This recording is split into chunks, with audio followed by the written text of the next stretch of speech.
Bismillahirrahmanirrahim. Assalamualaikum warahmatullahi wabarakatuh.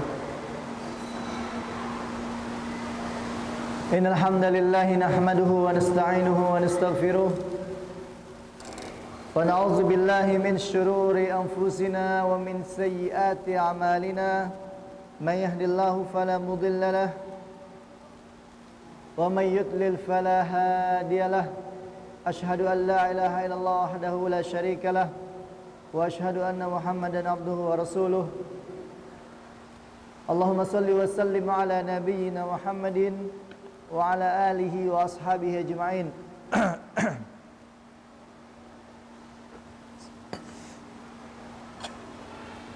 Qala ta'ala fil Qur'anil Karim, ya ayyuhalladzina amanu taqullaha haqqa tuqatih wa la tamutunna illa wa antum muslimun. Ya ayuhan nasu attaqu rabbakumul ladzi khalaqakum min nafsin wahidah wa khalaqa minha zawjaha wa bassa minhuma rijalan katsiran wa nisaa'a wattaqullaha alladzi tasaaluna bihi wal arham innallaha kana 'alaikum raqiba. Ya ayyuhalladzina amanu taqullaha wa qulu qawlan sadida yuslih lakum a'malakum wa yaghfir lakum dzunubakum. Wa may yuti'illaha wa rasulahu faqad faza fawzan 'azima. Amma ba'd, fa inna asdaqal haditsi kitabullah wa khairal huda huda Muhammadin sallallahu alaihi wasallam. Wa syarrul umuri muhdatsatuha wa kullu muhdatsatin bid'ah wa kullu bid'atin dhalalah wa kullu dhalalatin finnar. Segala puji hanya milik Allah Subhanahu wa taala yang terus-menerus melimpahkan nikmat-nikmatnya kepada kita semua. Yang paling utama adalah nikmat iman, Islam dan istiqomah di atas sunnah. Kemudian nikmat dimudahkannya kita untuk menuntut ilmu. Para ulama mengatakan di antaranya Abu Hurairah radhiyallahu anhu, aku lebih menyukai mempelajari satu bab ilmu daripada sholat sunnah 100 rakaat. Kenapa jamaah yang mulia? Karena dengan ilmu amalan seseorang akan berkualitas di atas dalil yang benar. Ya. Pada pertemuan yang lalu kita telah membahas tentang muqaddimah kitab tauhid, dan Syekh Shalih Al-Fauzan ya dalam kitabnya Mulakhas Tauhid telah menyebutkan seseorang itu harus menghindari hal-hal yang menafikan ya, yang menafikan kamal at-tauhid al-wajib, kesempurnaan tauhid yang wajib, dan juga menjauhi hal-hal yang menafikan kamal at-tauhid al-mustahabbah, kesempurnaan tauhid yang mustahab. Apa maksudnya? Maksudnya begini, ya definisi sebagian anak baca perkataan Syekh Ar-Rajihi ya menyebutkan patokannya adalah semua kewajiban-kewajiban ya itu menjaga kesempurnaan tauhid yang wajib, menjaga kesempurnaan tauhid yang wajib, dan seluruh amalan-amalan yang sunnah, nah ini menjaga kesempurnaan tauhid yang sunnah. Artinya ketika dia melakukan perbuatan yang haram atau meninggalkan kewajiban berarti tauhidnya tidak sempurna, yaitu yunafi kamal at-tauhid al-wajib, menafikan kesempurnaan tauhid yang wajib. Misalnya Nabi SAW bersabda, al-imanu bid'un wa sab'una syu'batan. Iman itu terdiri dari 73 sampai 79 cabang. Fa'alaha qawlu la ilaha illallah. Yang paling tinggi apa ucapan? La ilaha illallah. Yang paling rendah Wa adnaha imatatul azani thoriq, yang paling rendah adalah membuang sesuatu dari jalan. Wal haya'u syu'batun minal iman. Dan rasa malu adalah cabang dari keimanan. Dilihat dari hadis yang mulia ini bahwasanya iman itu bertingkat-tingkat. Ya. Karena iman itu naik turun. Maka ketika kita, ya misalnya ada seorang nih, dia melewati jalan. Ya, di jalan itu ada gangguan berupa batu atau kayu misalnya. Ada orang yang pertama dia lewat, tetapi tidak membuang kayunya itu. Ada orang yang kedua lewat dan dia berhenti untuk membuang kayu itu. Kira-kira orang yang pertama ini, ya, apakah dia langsung dikatakan menjadi kafir? Maka jawabannya tidak. Ya karena itu sunnah. Karena menyingkirkan suatu dari jalan itu sunnah. Maksudnya iman, derajat iman yang paling rendah. Artinya tidak membahayakan keimanannya yang wajib. Karena itu tidak wajib. Bisa dipahami ya? Kemudian orang yang kedua, karena dia berhenti untuk membuang gangguan dari jalan, maka dia mendapatkan pahala, ya. Maka dia telah menyempurnakan tauhidnya yang mustahabbah, yang kesempurnaan tauhid yang sunnah. Karena dia mengamalkan amalan sunnah. Walaupun demikian, amalan sunnah juga bisa memasukkan pelakunya ke dalam surga, sebagaimana diriwayatkan, ya, bahwasanya ada seorang laki-laki yang dia itu masuk surga gara-gara menyingkirkan gangguan dari jalan. Kenapa? Betapa banyak orang yang lewat itu akhirnya tidak terjatuh gara-gara dia menyelamatkan itu. Ya, makanya kita jangan menyepelekan amalan walaupun kecil. Paham sampai di sini? Nah, itulah tadi. Maka bagi kita untuk mempelajari, ya, agama kita yang mulia ini, karena kita tahu nanti yang wajibnya mana, yang sunnahnya mana, yang haramnya mana, yang makruhnya mana, sehingga kita tidak salah, ya, tidak campur aduk. Jadi kita wajib mendahulukan yang wajib daripada yang sunnah, kemudian menghindarkan perkara yang haram, ya, kemudian perkara yang makruh. Jadi kalau dua hal ini bertabrakan, maka kita dahulukan yang wajib dan kita hindari yang haram. Kita ambil yang ringan, yang makruhnya saja. Kemudian kita tinggalkan yang sunnah. Ketika yang wajib dengan yang sunnah bertabrakan, maka kita pilih yang wajib, begitu, ya. Jadi kita harus tahu mana yang paling penting. 6. Kita lanjutkan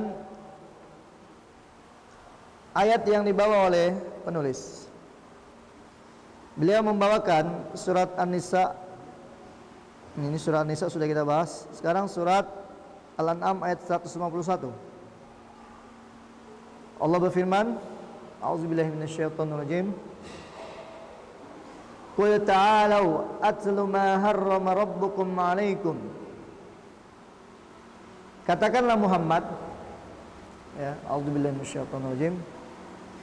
Qul ta'alu atlu ma harrama rabbukum 'alaikum alla tusyriku bihi syai'a wa bil ألا تشركوا به شيئا وبالوالدين إحسانا ولا تقتلوا أولادكم من إملاق نحن نرزقكم وإياهم ولا تقربوا الفواحش ما ظهر منها وما بطن ولا تقتلوا النفس التي حرم الله إلا بالحق ذلكم وصاكم به لعلكم تعقلون. Katakanlah Muhammad, ta'alau, marilah kalian. Ini maksudnya kepada siapa ini? Kepada Ahlul Kitab dan juga kepada orang-orang kafir Quraisy pada saat itu. Atlu ma harrama rabbukum 'alaikum, aku bacakan kepada kalian apa yang Rabb kalian itu mengharamkan Jadi di sini menggunakan kata-kata Rob, karena Rob artinya apa? Menciptakan, mengatur dan membuat syariat. Ya. Jadi Allah membuat syariat, yaitu akan disebutkan di sini apa yang nggak boleh, yang diharamkan. Alla tusyriku bihi syai'an, yaitu janganlah kalian menyekutukannya dengan sesuatu apapun. Ya. Maka ayat ini para ulama mengatakan dengan ayat wasiatul asyarah, yaitu 10 wasiat. Karena ada 10 wasiat dalam dua ayat ini, yaitu 151 dan ayat 150. Oh, 3 ayat ya. Sampai ayat 153.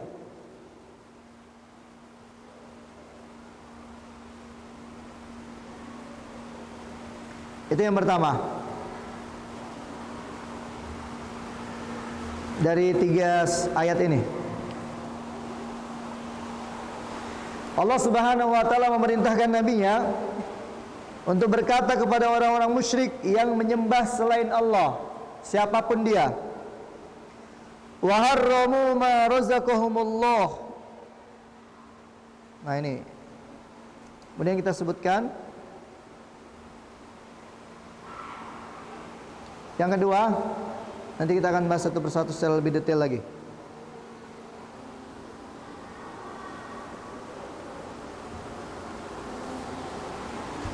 Wa harramu ma razaqahumullahu, dan mereka mengharamkan apa yang telah Allah berikan rezeki kepada mereka. Maksudnya mengharamkan apa yang dihalalkan oleh Allah.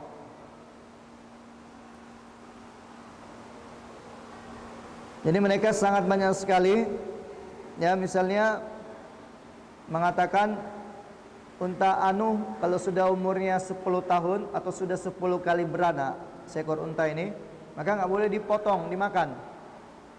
Nah, jadi mereka punya adat istiadat yang nyeleneh, ya, dari syariat, mengharamkan apa yang dihalalkan.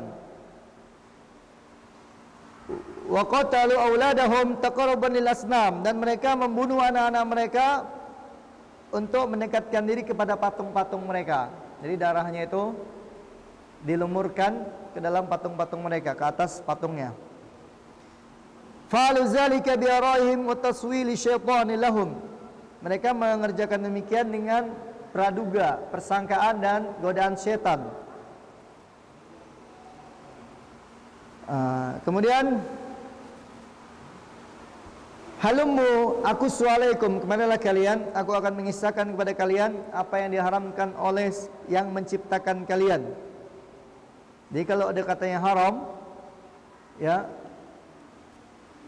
itu ma talaba syari'u tarkahu ala sabili ilzam, yang mana syariat ini yang meminta kita untuk meninggalkannya secara ilzam. Ilzam ini harus, ya, tidak ada tawar-menawar. Orang yang melakukannya berdosa. Yu'aqab fa'iluhu wa yusabu tarikuhu. Disiksa orang yang melakukannya dan dipuji orang yang meninggalkannya. Nah, ini namanya haram, ya, definisi dari haram. Wasiat yang pertama, wasakum alla tusyriku bihi syai'an. Allah Ta'ala berwasiat, mewasiatkan kepada kalian, yaitu pada umat manusia dan jin dan makhluknya, agar mereka tidak alla tusyriku, agar kalian tidak syirik sedikit pun pada Allah.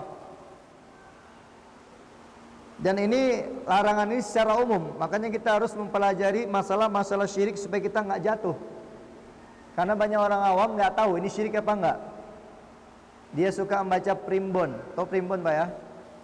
Misalnya kalau matanya kedip-kedip sendiri atau goyang-goyang sendiri kedutan, nah pertandanya begini. Nggak punya uang. Atau misalnya ketika istrinya hamil, nggak boleh kamu mancing ya. Nanti ikannya sumbing, jadi anakmu jadi sumbing juga. Nah itu termasuk kuropat, tatoyur. Contohnya lagi misalnya anak gadis nggak boleh makan di depan pintu misalnya. Atau nggak boleh nyapu malam-malam. Nggak boleh nyapu malam-malam, akhi. Itu semuanya adalah khurafat. Ketika masuk kupu-kupu ada tamu nih, atau ketika ada burung, berarti itu pertanda sial, akan mati itu rumah itu yang ada burungnya di atasnya itu. Nah semuanya ini adalah syirik karena menisbatkan apa? Manfaat dan bahaya kepada selain Allah, pada makhluk yang tidak memiliki kemampuan apapun. Makanya kita terus belajar syirik dan tauhid ini. Syirik untuk ditinggalkan, tauhid untuk diamalkan. Supaya apa? Keimanan kita semakin kokoh, semakin sempurna, ya, semakin yakin kita pada Allah Subhanahu wa taala. Fasyamula kulla musyrikin min anwa'il ma'budat. Maka lengkaplah di sini global.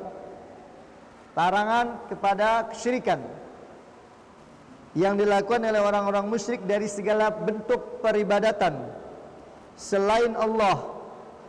Dah, menyembah siapa? Batu, malaikat, lautan, apalagi ada yang nyembah pohon ya, nyembah pohon, nyembah kuburan, nyembah apa namanya, Nyai Roro Kidul gitu Pak ya.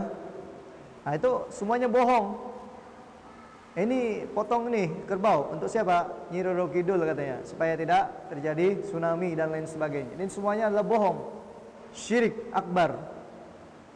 Atau misalnya kalau dia mau apa namanya, buat rumah, potong dulu nih ayam hitam, gak usah pakai baca bismillah, kayak untuk jin. Ini syirik. Atau misalnya ini jembatan sudah 10 tahun roboh terus nih, harus ada kepala kerbau nih tumbal, ya, supaya jembatannya kokoh. Nah ini semuanya kesyirikan. Tidak ada itu dalam Islam. Itu adalah kesyirikan ya. Ibu-ibu misalnya suka baca ini rasi bintang itu, ya zodiak, Gemini, Capricorn, segala macam lah itu. Dan ini semuanya nggak benar. Menisbatkan nasib kepada bintang atau kepada penanggalan lahir, dan semuanya itu adalah haram, ya. Percaya kepada primbon dan lain-lain, karena dia menisbatkan apa? Bahaya dan mudarat kepada selain Allah. Jadi kita harus tahu,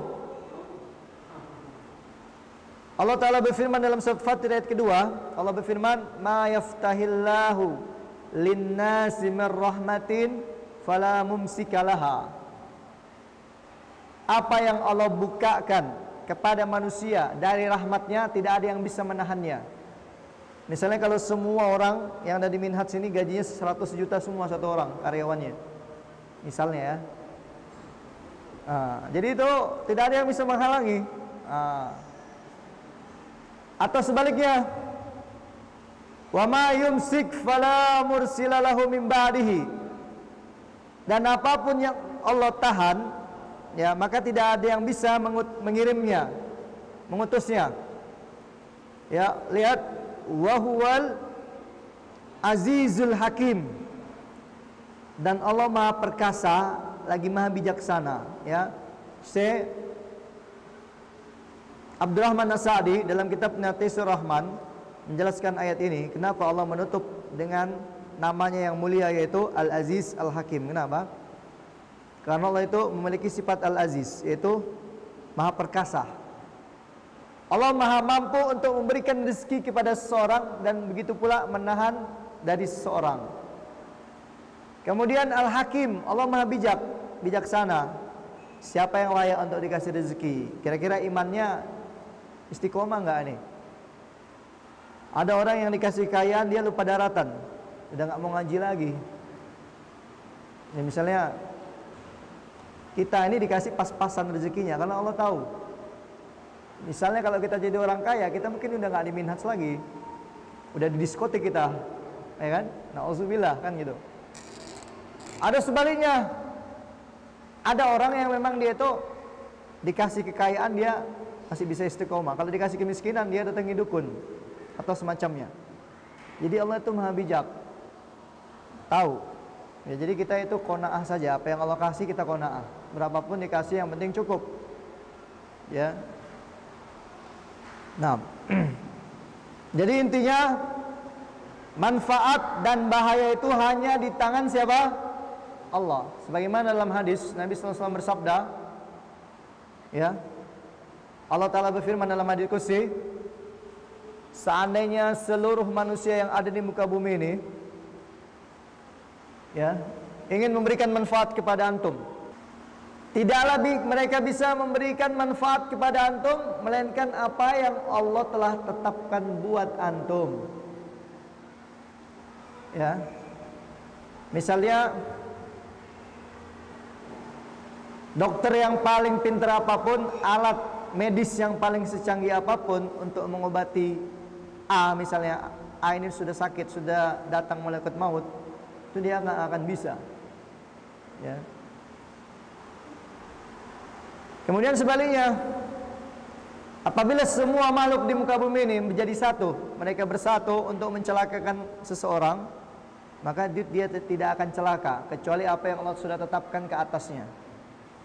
Seandainya semua orang ini di dunia ini, di Taman Sari ini bersekongkol untuk membunuh kita, menghancurkan minat sahabat, na'udzubillah misalnya, la qadarallah. Tapi kalau Allah belum takdirkan, mereka tidak akan bisa menghancurkannya sampai hari kiamat. Ya. Jadi antum jangan takut. Sana kemari takut. Takut apa? Takut yang polisi lah, takut corona lah, segala macam pada takut. Jadi jangan takut. Takut itu karena dosa-dosa kita. Jadi tauhid itu membuat orang berani. Ya, karena dia tidak akan takut kepada makhluk. Dia hanya takut kepada Allah Subhanahu wa taala. Nah, ini yang pertama tadi. Wasiat yang pertama adalah supaya kita tidak melakukan kesyirikan sedikit pun, jangan sampai kepada siapapun. Kemudian apa? Wa kullu musyrikin fihi min anwa'il ibadah, dan segala jenis bentuk ibadah. Jadi umum. Jadi apapun ibadah tidak boleh kita peruntukkan untuk manusia. Mau kita ngaji, mau kita puasa, mau kita sholat, sedekah, itu untuk Allah. Setelah itu ketika orang memujinya, itu terserah dia mau memuji kita mau tidak. Tapi bukan itu tujuan kita.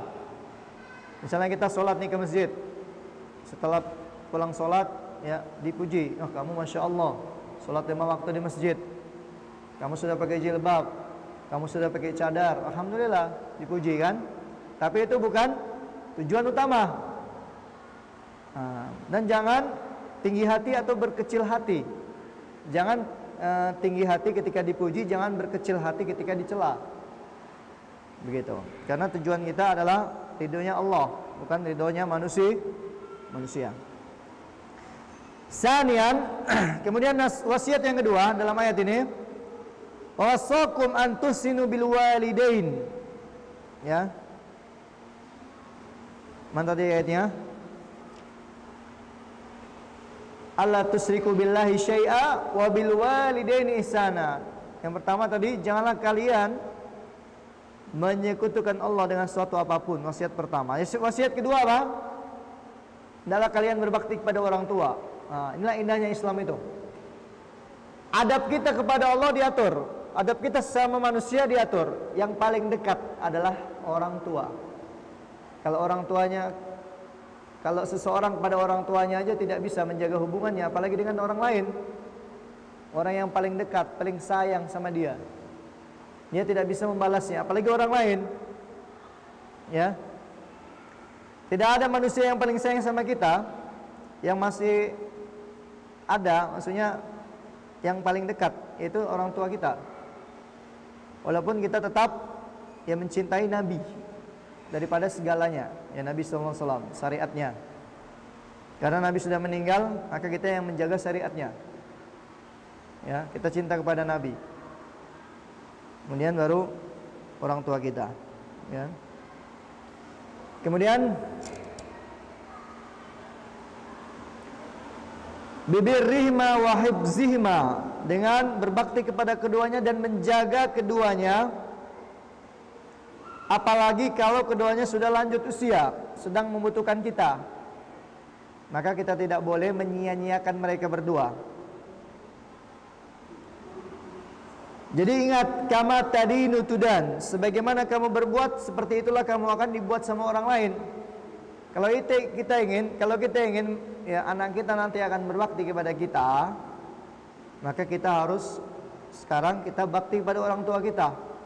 Tapi kalau sekarang kita bandel, ya, jauh hubungan kita dengan orang tua, bahkan kita tidak peduli, acuh tak acuh, maka siap-siap nanti. Ya, antum punya anak antum akan seperti itu juga kepada antum. Ya, begitu. Kemudian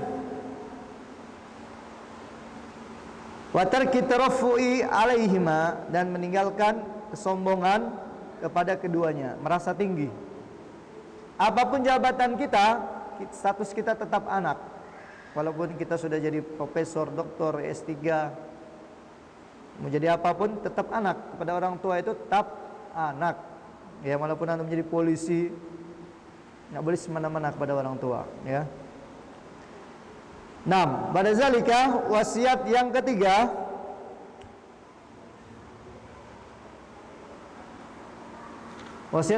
apa? Lihat ayatnya halaman berapa? Halaman 148 atau surat Al-An'am ayat 151. Wala taqtulu auladakum min imlaq. Lihat ayat ini. Janganlah kalian membunuh anak-anak kalian karena miskin. Artinya apa? Keluarga itu sudah jatuh miskin. Tidak ingin kemiskinan di atas kemiskinan, dia bunuh anaknya karena takut makan bersamanya. Nauzubillah. Ini adalah orang-orang jahiliyah. Mereka membunuh anak-anak perempuan dan juga mereka membunuh anak laki-laki karena miskin. Dalam ayat yang lain, ya, nahnu narzuqukum wa iyyahum. Kamilah yang memberikan rezeki kepada kalian dan kepada mereka. Falastum tarzuqunahum bal wala tarzukuna anfusakum. Jadi bukan kalian yang memberikan rezeki kepada mereka, bahkan kalian tidak memberikan rezeki kepada diri kalian sendiri. Jadi ingat.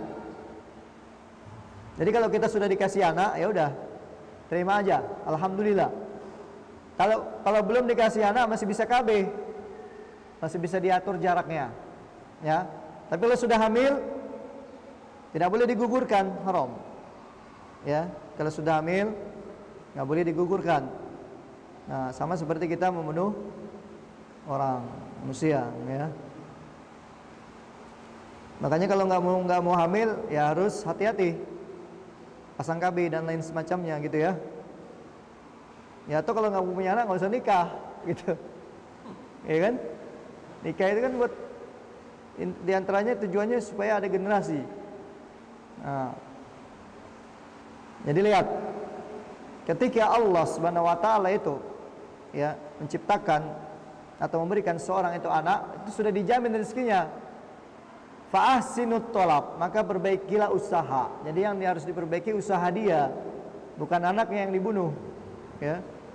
Cari usaha lain, insyaallah Allah akan kasih rezeki. Kemudian yang ketiga, wasiat yang ketiga,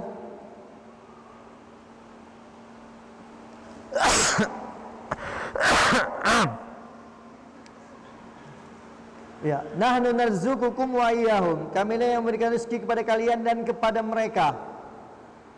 Jadi bukan kita yang memberikan rezeki kepada kita sendiri.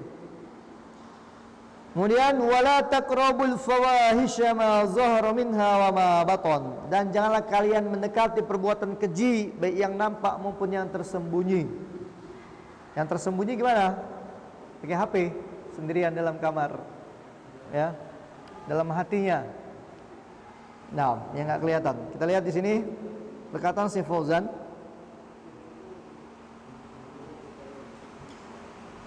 Wasiat yang keempat, Allah Ta'ala mewasiatkan kalian agar kalian jangan mendekati al-fawahish, yaitu zina, perbuatan keji, apa yang nampak maupun yang tersembunyi.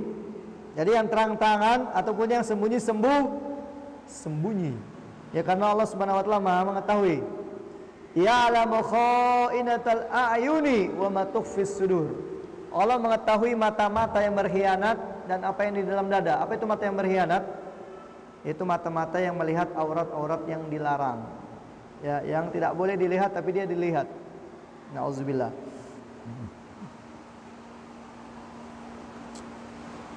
Kemudian yang kelima, wala taqtulun nafsal lati harramallahu illa bil haq, dan janganlah kalian membunuh jiwa yang diharamkan untuk dibunuh, yang Allah haramkan kecuali dengan benar. Zalikum wassakum la'allakum ta'qilun. Demikianlah Allah mewasiatkan kalian dengan hal tersebut agar kalian itu mengerti. Ya, kita lihat di sini Syekh Fauzan. Allah Ta'ala mewasiatkan agar kalian tidak boleh membunuh jiwa yang Allah haramkan untuk dibunuh. Ya, misalnya apa? Jiwa orang-orang yang beriman yang tidak bersalah. Ya. Karena matinya manusia yang beriman, orang yang beriman itu lebih berat daripada hancurnya Ka'bah. Nabi SAW bersabda, la zawalul Ka'bah, hancurnya Ka'bah itu ahwan, lebih ringan di sisi Allah daripada qatlil muslim, ya, terbunuhnya seorang muslim. Jadi darah kaum muslimin itu sangat berharga lebih daripada Ka'bah yang mulia. Ya. Jadi kalau Ka'bah hancur, terjadinya hari kiamat. Ya, hancurnya Ka'bah. Suatu saat nanti. Kemudian wal muahadah, yaitu orang-orang kafir yang terikat dalam perjanjian, mendapatkan suaka atau perlindungan. Jadi dia bukan mukmin al-harbi, ya, bukan kafir al-harbi, bukan orang kafir yang boleh diperangi. Jadi nggak boleh membunuh mereka, ya. Jadi yang boleh itu sebagaimana dalam hadis, la yahillu damu mri'in muslimin illa bihda salas. Tidak halal darah seorang muslim ditumpahkan kecuali salah satu dari 3 hal. An-nafsu bin nafsi, nyawa dibayar nyawa. Ya kalau sekarang ini lagi-lagi viral tuh kan, polisi tembak sama polisi, ya kan? Paling itu hanya berapa tahun, habis itu dikeluarkan lagi, habis itu kita nggak tahu, nembak lagi mungkin. Tapi kalau dalam Islam, ya, dalam Islam nyawa dibayar nyawa. Jadi dia itu berpikir 1000 kali untuk membunuh orang karena nyawanya terancam, ya. Kecuali kalau dimaafkan oleh keluarga korban dengan membayar diat. Bayar diat itu nggak macam-macam, nggak main-main. Ya, diatnya adalah 100 ekor unta. 100 ekor unta itu berapa juta? Kalau satu ekor unta itu 30 juta, berarti dia siapkan uang 3 miliar untuk menyembus nyawanya supaya tidak hilang. Ya, siapa punya uang 3 miliar atau lebih, ya? Nah, untuk membayar nyawanya. Makanya jangan main-main dengan nyawa manusia. Kemudian yang kedua adalah as-sayyibu zani, yaitu orang yang sudah menikah secara sah, kemudian dia berzina. Maka dalam Islam hukumannya adalah dirajam, ditanam, ya, sampai di lehernya, kemudian dilempari batu sampai mati. Ya, makanya jangan sekali-kali mendekati zina, ya, na'udzubillah. Kemudian yang ketiga adalah at-tariku lidini al-mufariqu lil jamaah, orang yang meninggalkan agamanya dan berlepas diri atau menceraikan diri dari jamaahnya. Murtad. Man baddala dinahu faqtuluh, orang yang mengganti agamanya maka bunuhlah, kata Nabi sallallahu alaihi wasallam. Dan ini apabila sebuah negara itu sudah menetapkan hukum Islam. Ya, di Indonesia belum bisa diterapkan. Ada yang berzina, udah suami istri tangkap, dirajam, nggak bisa. Karena negara kita bukan hukum Islam, ya. Nah, walaupun demikian, orang-orang yang sudah dirajam di dunia itu Allah akan ampuni dosa-dosanya sehingga dia tidak mendapatkan siksanya lagi di akhirat, ya. Kemudian wasiat yang berikutnya, masih ada waktu sekitar 15 menit lagi kira-kira. Yang keenam, kita masuk ke ayat 152. Wala taqrabu malal yatimi illa billati hiya ahsan hatta yablugha asyuddah. Dan janganlah kalian mendekati harta anak yatim kecuali dengan cara yang baik, ya, sampai dia beranjak dewasa. Diserahkan harta tersebut, kecuali kalau kita dengan niat untuk mengembangkannya, ya hasilnya nanti kita bagi, itu nggak apa-apa. Tapi kalau diambil kemudian dia habis-habiskan, itu nggak boleh. Ini bagi orang yang diserahkan amanat untuk mengasuh harta anak yatim.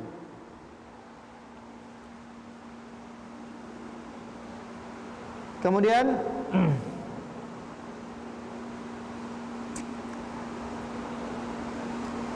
ar-rusyda wa zawal asy-syafah, sampai dia belugha asyuddah, sampai dia dewasa, maksudnya masuk kepada umur yang bisa membedakan yang baik dan yang buruk, ya, bisa bertransaksi, dia sudah balik, maka kita serahkan hartanya. Kemudian yang ketujuh, wa auful kaila wal mizana bil qist, sempurnakanlah timbangan dan takaran dengan adil. La nukallifu nafsan illa wus'aha, kami tidak membebani seseorang kecuali kesanggupannya. Maksudnya ketika seseorang sudah berusaha untuk menyempurnakan timbangannya, ini sekilo, timbangannya sudah sekilo nih, tapi ternyata timbangannya rusak, ya dia sudah berusaha, maka nggak berdosa. Tapi kalau dia ternyata yang di otak-atik timbangannya sedemikian rupa supaya dia untung, seharusnya 1 kilo menjadi 9 on doang, kurang 1 ons, maka ini nggak boleh, haram. Takaran dan timbangan. Takaran itu bagaimana? Takaran itu yang per liter. Misalnya satu kaleng, satu kaleng itu 1 liter, itu namanya literan, ya, takaran. Atau misalnya 1 bakul, berapa ini sebakul? Sebakul sekian. Jadi tidak pakai kilo. Jadi harus rata. Atasnya itu rata. Berarti pas ini 1 liter, ya. Jadi jangan kurang, gitu. Kemudian yang ke-8, wa iza qultum fa'dilu walau kana za qurba, dan apabila kalian berbicara maka berbuat adillah walaupun terhadap orang dekat. Maksudnya apa? Walaupun orang dekat kita berbuat salah, kita tidak boleh kita tidak boleh membela keluarga kita walaupun dia salah, ya. Jadi kita harus berbuat adil walaupun hak orang lain ke atas saudara kita. Tetap saudara kita wajib bayar. Kalau dia salah, dia tetap salah, ya. Kita harus berlaku adil.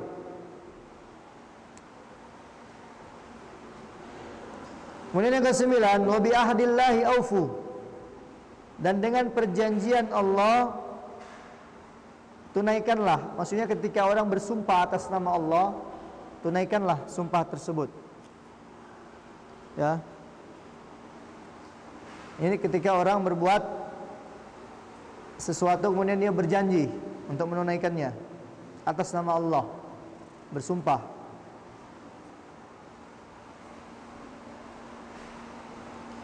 Kemudian kita lihat di sini terjemahnya.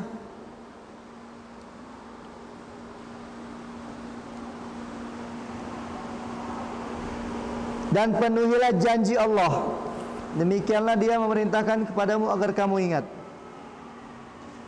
Lihat janji Allah itu disebutkan oleh Syekh Fauzan di sini.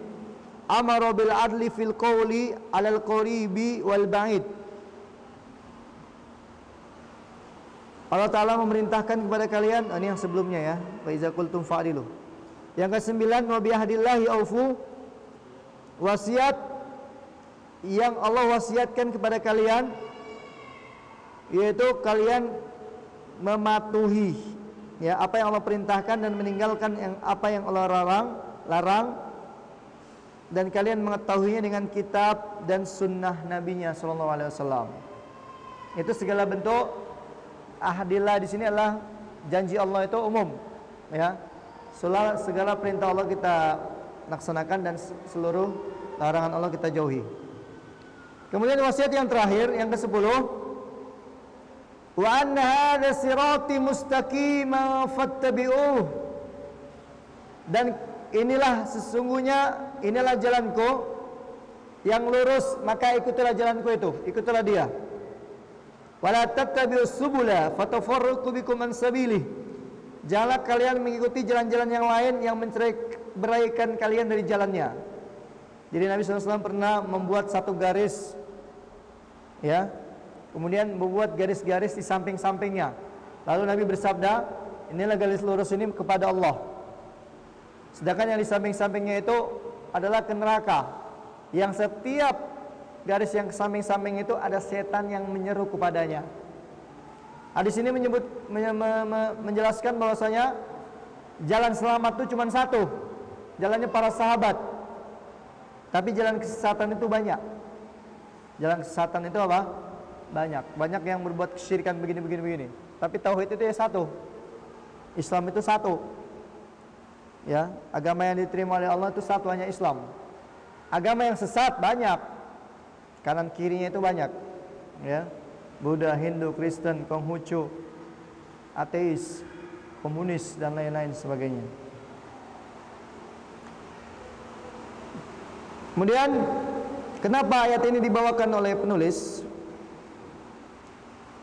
Allah Subhanahu wa taala menyebutkan di dalamnya beberapa hal-hal yang diharamkan, dimulai dengan larangnya syirik.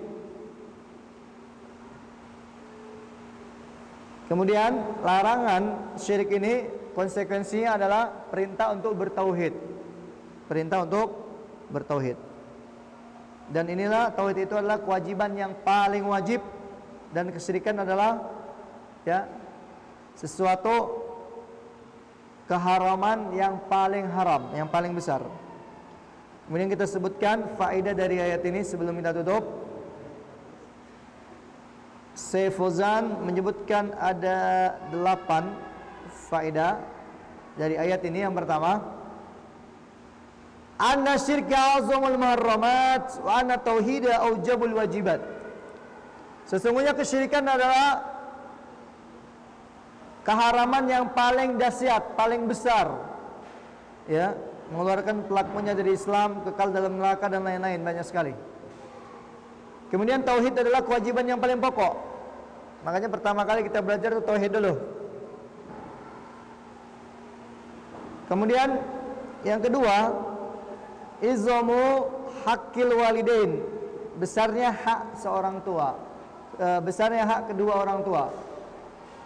Makanya ada seorang laki-laki yang mengeluh kepada Nabi, "Wahai Rasulullah, bapakku itu selalu mengambil uangku, ngambil apa yang ada padaku." Apa kata Nabi? Anta wa maluka li abika, kamu dan hartamu milik bapakmu. Jadi kalau bapak kita ngambil harta kita, itu milik dia. Jadi nggak boleh yang membantah, karena kita itu dari bapak kita. Kamu dan hartamu milik bapakmu, ya. Saking besarnya hak orang tua tadi. Jadi kalau bapak antum misalnya suruh transfer ini uang setiap bulan sekian, antum harus penuhi sanggupnya, ya, wajib, gitu ya, sesanggup antum. Kemudian yang ketiga, tahrimul qatli nafsi bi ghairi haqqin, diharamkannya membunuh jiwa tanpa hak. Makanya Habil dan Qabil, siapa yang membunuh? Si Habil. Si Qabil apa si Habil? Si Qabil. Si Qabil membunuh si Habil. Maka setiap orang yang membunuh, maka dosanya itu dirasakan juga oleh si Qabil, karena dia yang memulai pembunuhan pertama kali di muka bumi, ya, sampai hari kiamat. La siyama iza kana al-maqtul min zawil qurba, apalagi kalau yang dibunuhnya itu adalah orang dekat, maka dosanya lebih berat. Misalnya dia membunuh satu darah sendiri, keluarganya sendiri, apalagi membunuh orang tua sendiri, maka itu lebih berat daripada membunuh orang lain, ya. Kemudian yang keempat, tahrimu akli malil yatim, diharamkan makan harta yatim dan disyariatkan untuk menginvestasikan hartanya atau mengembangkan supaya tidak berhenti. Ya, jadi kalau kita punya usaha, punya ilmunya, kita kembangkan hartanya, ya, supaya tidak berhenti begitu saja. Kecuali kita takut akan hancur, akan habis, ya udah, hartanya itu nggak usah, ya, nggak usah kita kembangkan. Tapi kalau kita yakin, insya Allah akan berkembang biak, ini harta bertambah. Nah, kita olah harta tersebut, ya. Kemudian yang kelima, wajibnya adil di dalam perkataan dan perbuatan, ya, kepada orang dekat maupun orang yang jauh, orang lain. Ya, walaupun itu berakibat buruk bagi diri dan keluarga. Jadi kita tetap, kalau kita salah, kita tetap mengaku salah. Ya, jangan pura-pura tidak tahu. Kemudian yang keenam, wajibnya memenuhi janji. Wa bi ahdillahi aufu. Yang ketujuh, wajibnya mengikuti agama Islam dan meninggalkan selainnya. Itu wasiat yang ke-10 tadi. Kemudian yang ke-8, anat tahlil wa tahrim haqqun lillah. Bahwasanya yang membuat penghalalan dan pengharaman itu adalah haknya Allah dan Rasulnya. Ketika Nabi sudah wafat, ya, berarti sudah sempurna agama ini. Nah, jadi para ulama yang beristihad, ini halal apa haram? Ya, demikian jemaah yang mulia. Satu judul tadi, di sini ada 2 ayat yang kita bahas, ya, 10 wasiat dari Allah kepada kita. Mudah-mudahan bermanfaat. Aqulu qouli hadza, subhanakallahumma wa bihamdika, asyhadu an la ilaha illa anta, astaghfiruka wa atubu ilaika. Assalamualaikum warahmatullahi wabarakatuh.